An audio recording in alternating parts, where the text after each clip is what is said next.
ये कहानी है एक भविष्यवाणी की, एक जालिम राजा की और एक ऐसे जन्म की जिसे दुनिया को बदलना था। ये कहानी है मथुरा की, एक ऐसी कहानी जो हमें बताती है कि कितना भी घना अंधेरा क्यों ना हो, उम्मीद की एक रोशनी हमेशा होती है। और जानते हैं ये पूरी कहानी कहां से आती है? इस एक पन्ने से, बाल चित्रमय श्री कृष्ण लीला की किताब से। तो जो भी हम यहाँ देखने सुनने वाले हैं वो सीधे इसी किताब से है, जिससे इस कहानी की गहराई और प्रामाणिकता बनी रहती है। सोचिए, एक कहानी जिसकी शुरुआत तो शादी की शहनाइयों से होती है, लेकिन जिसका अंत एक बहुत बड़ी क्रांति से होना लिखा है। एक तरफ जश्न का माहौल था और दूसरी तरफ एक ऐसे भविष्य की आहट जिसे खून और आंसुओं से लिखा जाना था। तो चलिए कहानी के पहले हिस्से में चलते हैं, विवाह और चेतावनी।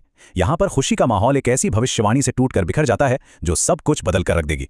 मथुरा शहर में जश्न का माहौल है, हर तरफ धूमधाम है। और देखिए, राजकुमार कंस खुद अपनी प्यारी चचेरी बहन देवकी का रथ हाँक रहा है ना, एक भाई के प्यार की खूबसूरत मिसाल।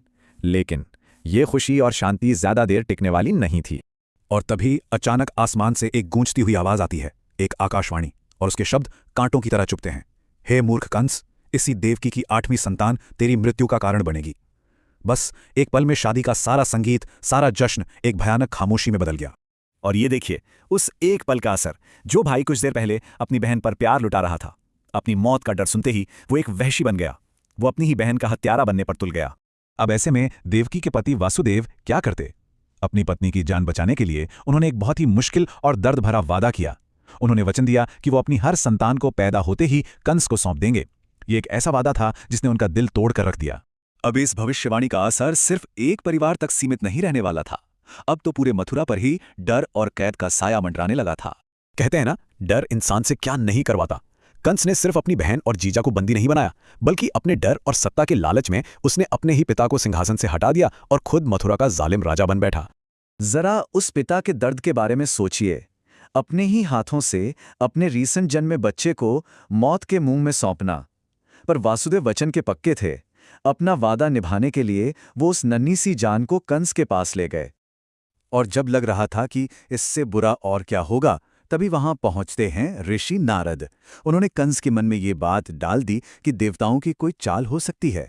बस उनकी इस चेतावनी ने कंस के डर और शक की आग में घी का काम किया। अब तो कंस के लिए हर बच्चा एक छिपा हुआ दुश्मन था। और यहां से शुरू होता है कहानी का सबसे दर्दनाक हिस्सा। कंस के डर की एक बहुत भारी कीमत चुकानी पड़ी। एक के बाद एक, साल दर साल ये सिलसिला चलता रहा। जैसे ही देवकी और वासुदेव की कोई संतान जन्म लेती, कंस उसे पत्थर पर पटक कर मार डालता। हर बार एक उम्मीद जन्म लेती और हर बार कंस उसे बेरहमी से कुचल देता। 6 ये सिर्फ एक गिनती नहीं है, ये उन माता पिता के सालों के दर्द, आंसू और उस बेइंतहा जुल्म की गवाही है जो उन्होंने उस अंधेरी कोठरी में सहा। लेकिन कहते हैं ना, जब जुल्म हद से बढ़ जाता है तब कोई चमत्कार होता है। जब अंधेरा सबसे घना होता है तभी सुबह होने वाली होती है। अब इस कहानी में एक दैवीय शक्ति का दखल होता है। अच्छा, 1 मिनट, 6 बच्चों की तो हत्या हो गई, तो फिर 7वीं संतान का क्या हुआ? क्या कंस ने उसे भी मार दिया, या इस बार कहानी में कुछ अलग होने वाला था? इसका जवाब है योग माया, एक दिव्य शक्ति जिसे ऊपर से आदेश मिला था कि अब वो इस खेल में दखल दें। ये किस्मत का एक नया मोड़ था, एक डिवाइन प्लान की शुरुआत। और एक चमत्कार हुआ। 7वीं संतान को रहस्यमयी तरीके से देवकी के गर्भ से निकालकर वासुदेव की दूसरी पत्नी रोहिणी के गर्भ में पहुंचा दिया गया, जो कंस की पहुंच से बहुत दूर एक सुरक्षित गांव में रहती थी। तो फिर कंस को क्या पता चला? उसे और बाकी दुनिया को यही बताया गया कि देवकी का 7वां गर्भ गिर गया।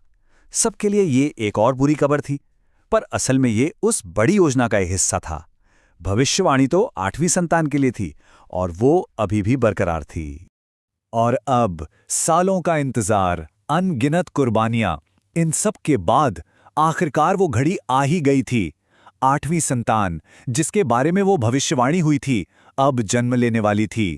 कंस को भी एहसास हो गया कि फैसले का वक्त करीब है। उसने अपनी पूरी ताकत लगा दी। जेल के पहरेदार दुगने कर दिए, दरवाजों पर और भी मोटी मोटी जंजीरें चढ़ा दी। उसे लगा कि वो लोहे और पहरेदारों से किस्मत को कैद कर लेगा। तो एक तरफ एक जालिम राजा की पूरी ताकत, उसकी सेना, उसकी नफरत, और दूसरी तरफ एक अंधेरी कोठरी में होने वाला एक जन्म। सवाल यह है कि क्या कोई दीवार, कोई जंजीर, कोई पहरेदार उसे रोक सकता था, जिसका आना खुद नियति ने तय किया था?